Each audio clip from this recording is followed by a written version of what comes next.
बृहस्पतिवार व्रत में बृहस्पति देवता का व्रत किया जाता है। वे सभी देवताओं के पूज्य गुरुदेव हैं। बृहस्पति देवता को विष्णु भगवान का ही अंश माना जाता है और उनका स्थान केले के वृक्ष की जड़ में माना गया है। इसीलिए ही इस व्रत में विष्णु भगवान अथवा केले की जड़ का पूजन किया जाता है।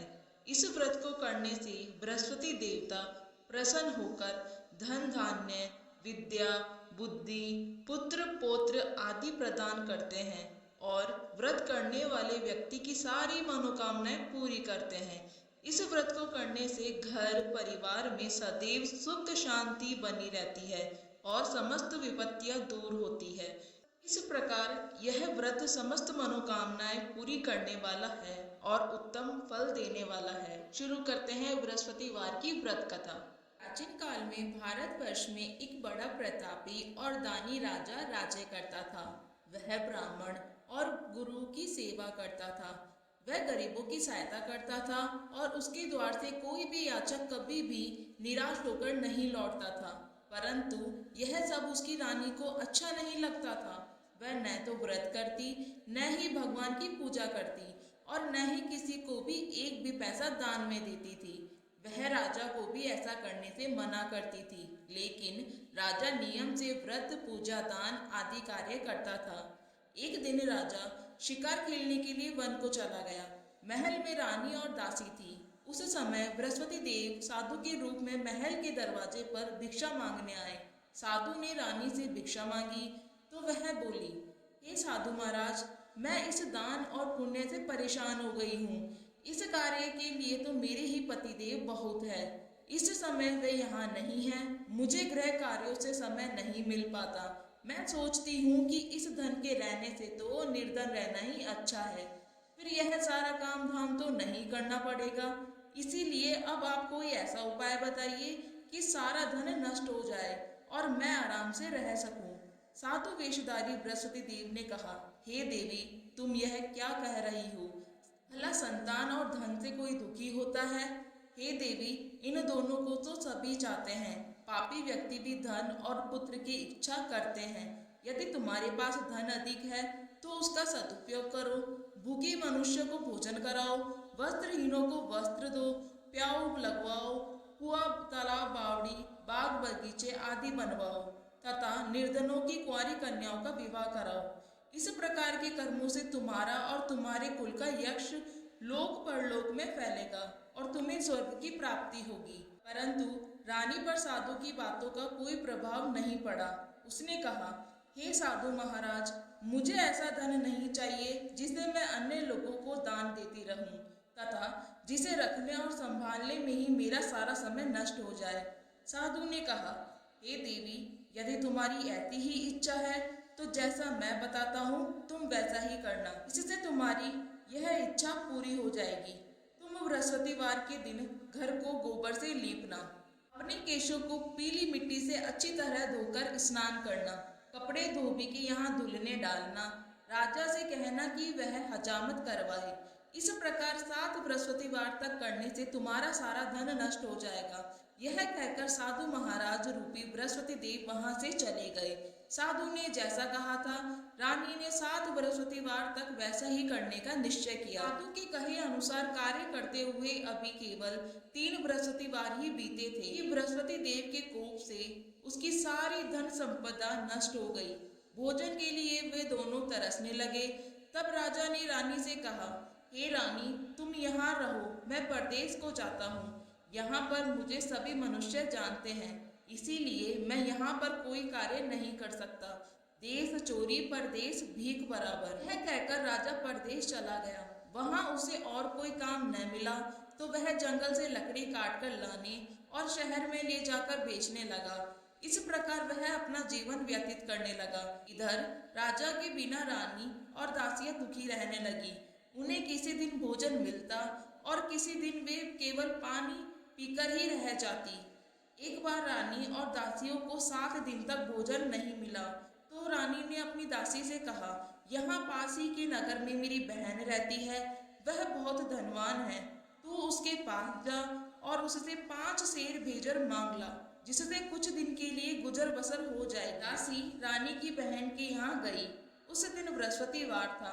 रानी की बहन उस समय बृहस्पति देव की पूजा कर रही थी। दासी ने रानी की बहन से कहा, हे रानी, मुझे आपकी बहन ने भेजा है, मुझे 5 सेर भेजर दे दो। दासी ने कई बार कहा, परंतु रानी की बहन ने कोई उत्तर नहीं दिया, क्योंकि वह उस समय बृहस्पतिवार की व्रत कथा सुन रही थी। जब रानी की बहन ने दासी को कोई उत्तर नहीं दिया तो वह बहुत दुखी होकर लौट आई। लौटकर उसने रानी से कहा, हे रानी, आपकी बहन बहुत ही घमंडी स्त्री है, वह छोटे लोगों से बात भी नहीं करती। मैंने उससे कहा तो उसने कोई उत्तर नहीं दिया, मैं वापस चली आई। रानी बोली, इसमें उसका कोई दोष नहीं है, बुरे समय में कोई सहारा नहीं देता, अच्छे बुरे का पता विपत्ति के समय ही चलता है, यह सब हमारे भाग्य का ही दोष है। इधर जब रानी की बहन कथा सुनकर उठी तो उसने सोचा कि मेरी बहन की दासी आई थी, परंतु व्रत की कथा सुनने के कारण मैं उससे नहीं बोली, इससे वह बहुत दुखी हुई होगी। वह अपनी बहन के घर गई और बोली, हे बहन, जब तुम्हारी दासी आई थी तब मैं बृहस्पतिवार के व्रत की कथा सुन रही थी। जब तक कथा होती है तब तक न वहां से उठते हैं और न ही बोलते हैं, इसीलिए मैं नहीं बोली। अब तुम बताओ कि तुमने दासी क्यों भेजी थी? रानी बोली, बहन, मेरे घर अनाज नहीं था, इसीलिए मैंने दासी को तुम्हारे पास 5 सेर भेजर लेने के लिए भेजा था। रानी की बहन ने कहा, बहन, बृहस्पति देव सबकी मनोकामना पूर्ण करते हैं, फिर जाकर देखो शायद तुम्हारे घर में अनाज रखा हो। यह सुनकर दासी ने घर के अंदर जाकर देखा तो वहां उसे एक घड़ा भेजर से भरा हुआ मिल गया। उसे बहुत हैरानी हुई, क्योंकि वह पहले भी एक बर्तन को देख चुकी थी। उसने बाहर आकर रानी को इस बारे में बताया। दासी ने अपनी रानी से कहा, हे रानी, देखो, वैसे भी अन्न के अभाव में तो हम रोज ही व्रत करते हैं, इनसे व्रत की विधि और कथा पूछकर हम भी उस व्रत को किया करेंगे। दासी के ऐसा कहने पर रानी ने अपनी बहन से बृहस्पतिवार के व्रत के बारे में पूछा। उसकी बहन ने बताया, बृहस्पतिवार के व्रत में बृहस्पतिवार के दिन चने की दाल और मुनक्का से विष्णु भगवान का केले की जड़ में पूजन करना और दीपक जलाना चाहिए, पीला भोजन करना चाहिए तथा कथा सुननी चाहिए। इस प्रकार करने से बृहस्पति देव प्रसन्न होकर अन्न, पुत्र और धन देते हैं तथा सारी मनोकामनाएं पूरी करते हैं। व्रत और पूजन की विधि बताकर रानी की बहन अपने घर लौट गई। रानी और दासी दोनों ने निश्चय किया कि वे बृहस्पति देव का पूजन जरूर करेंगी। 7 दिन बाद बृहस्पतिवार के दिन उन्होंने व्रत रखा। वे गुड़साल में जाकर चना और गुड़ बिल लाई तथा उससे केले की जड़ तथा विष्णु भगवान की पूजा की। अब पीला भोजन कहाँ से आए, यह सोचकर दोनों बड़ी दुखी हुई, पर उनके व्रत करने के कारण बृहस्पति देव प्रसन्न थे। अतः एक साधारण व्यक्ति के रूप में 2 थालों में पीला भोजन लेकर आए और दासी को देकर बोले, यह भोजन तुम्हारे और तुम्हारी रानी के लिए है, तुम दोनों इसी भोजन को करना। दासी भोजन पाकर बहुत प्रसन्न हुई और उसने रानी के पास जाकर बोला, रानी जी, भोजन कर लो। रानी को भोजन के आने के विषय में कुछ भी पता नहीं था, इसीलिए उसने दासी से कहा, जा तू ही भोजन कर, क्यों व्यर्थ में हमारी हंसी उड़ा रही है। दासी बोली, एक व्यक्ति भोजन दे गया है। अब दोनों ने बृहस्पति देव को नमस्कार कर भोजन किया। उसके बाद वे दोनों प्रत्येक बृहस्पतिवार को बृहस्पति देव का व्रत और पूजन करने लगी। बृहस्पति देव की कृपा से उनके पास फिर से धन हो गया, परंतु रानी पहले की तरह ही आलस्य करने लगी।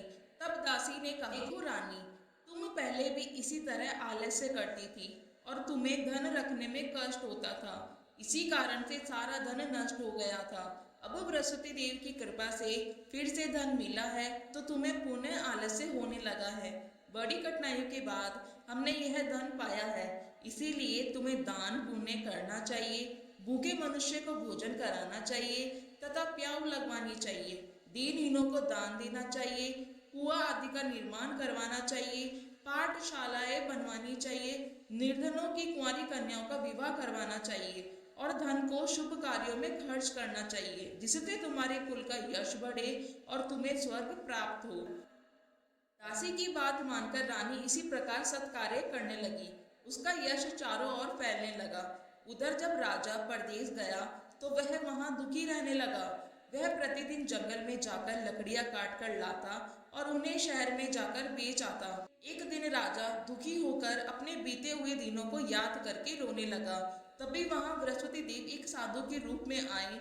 राजा के पास आकर बोले, हे लकड़हारे, तुम इस सुनसान जंगल में किस चिंता में खोए हुए बैठे हो, मुझे बताओ। यह सुनकर राजा साधु को प्रणाम कर बोला, हे प्रभु, आप तो सब कुछ जानते हैं। यह कहकर राजा ने साधु को अपनी सारी कहानी सुना दी। महात्मा जी ने राजा से कहा, हे राजा, तुम्हारी पत्नी ने बृहस्पति देव का अनादर किया था, जिसकी वजह से तुम्हारी यह दशा हुई। अब तुम किसी प्रकार की चिंता न करो, भगवान तुम्हें पहले से भी अधिक धन देगा।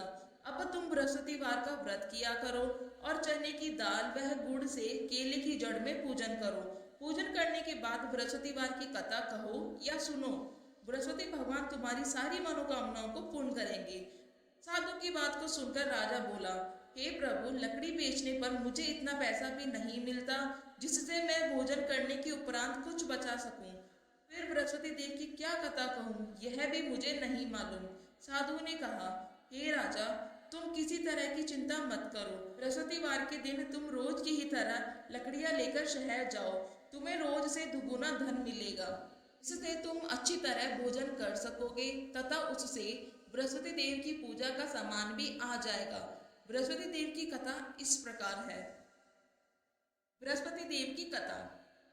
प्राचीन काल में एक बहुत ही गरीब ब्राह्मण रहता था। उसकी कोई संतान नहीं थी। वह नित्य पूजा पाठ करता था, लेकिन उसकी स्त्री बहुत मलिन स्वभाव की थी। वह न तो स्नान करती थी और न ही किसी देवी देवता का पूजन करती थी। वह सुबह उठते ही सबसे पहले भोजन करती, बाद में ही कोई अन्य कार्य करती, जिससे वह ब्राह्मण बहुत दुखी रहता था। वह पत्नी को बहुत समझाता था, वह कुछ नहीं सुनती थी।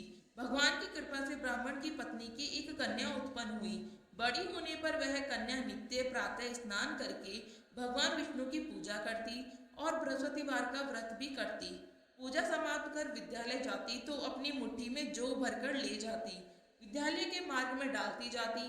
वे सारे जौ सोने के हो जाते तो विद्यालय से लौटते समय उन्हें बिनकर घर ले आती। एक दिन वह बालिका उन सोने के जौ को सूप में फटक कर साफ कर रही थी।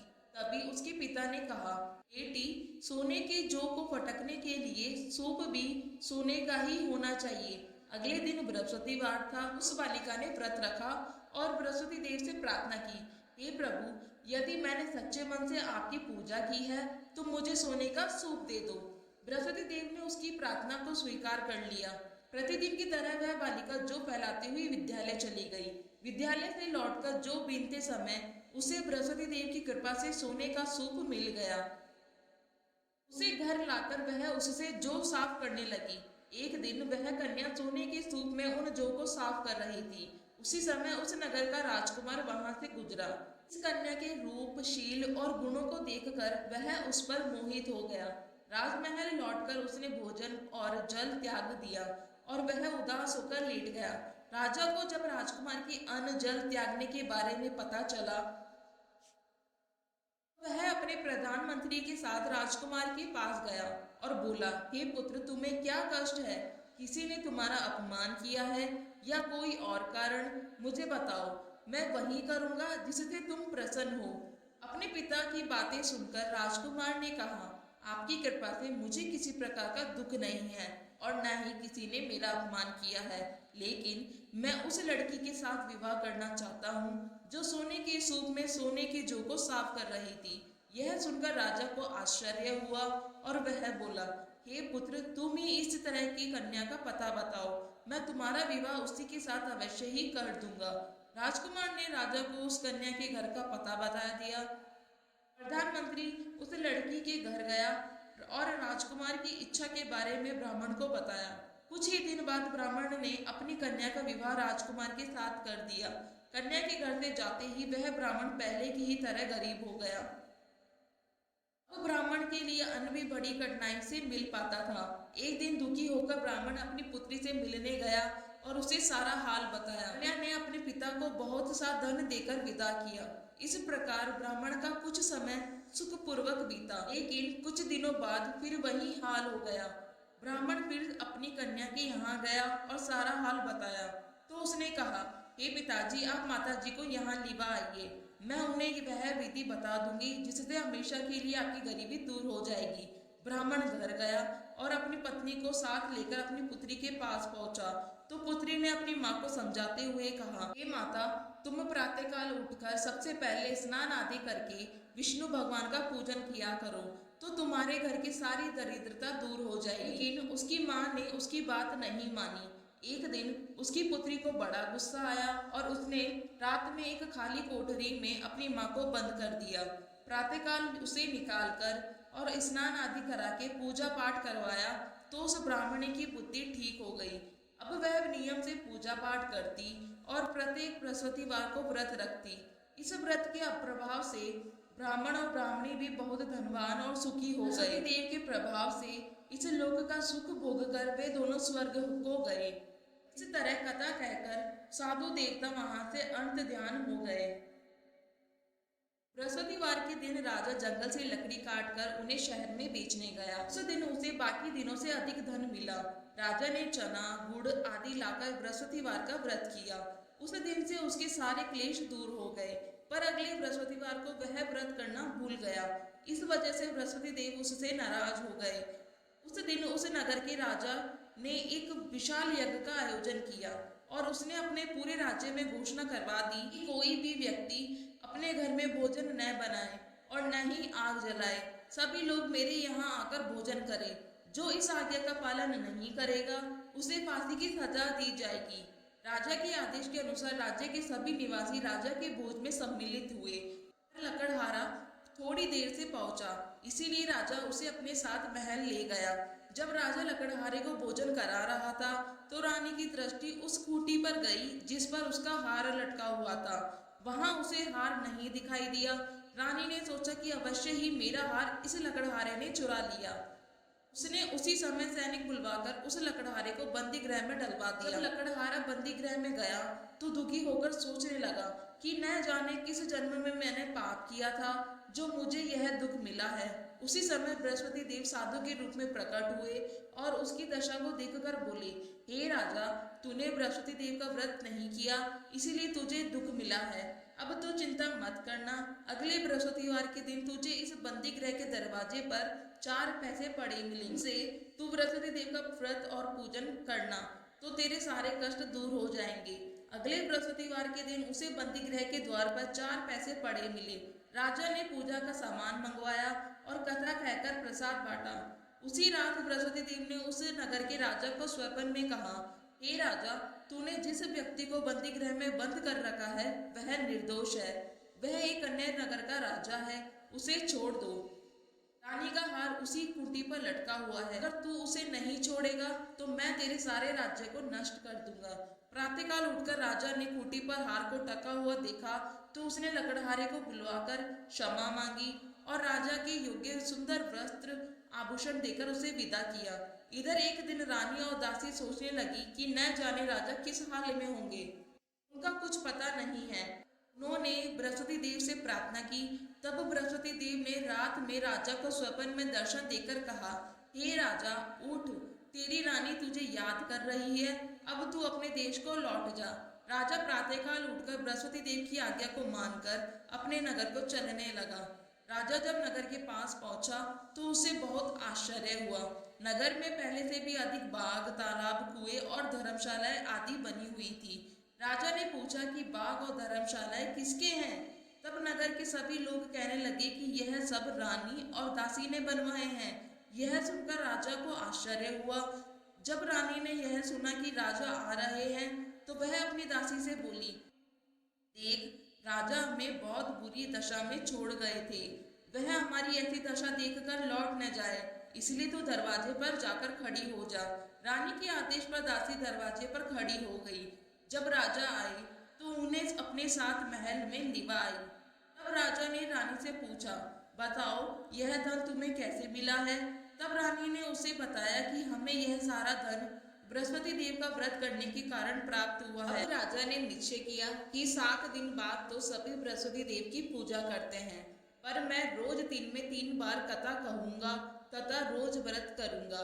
अब हर समय राजा के दुपट्टे में चने की दाल बंधी रहती और वह दिन में 3 बार कथा कहता। एक दिन राजा ने सोचा कि मैं अपनी बहन के यहाँ हो आऊं। यह सोचकर राजा घोड़े पर सवार होकर अपनी बहन के यहाँ चल दिया। मार्ग में उसे कुछ लोग एक मुर्दे को लेकर जाते हुए दिखाई दिए।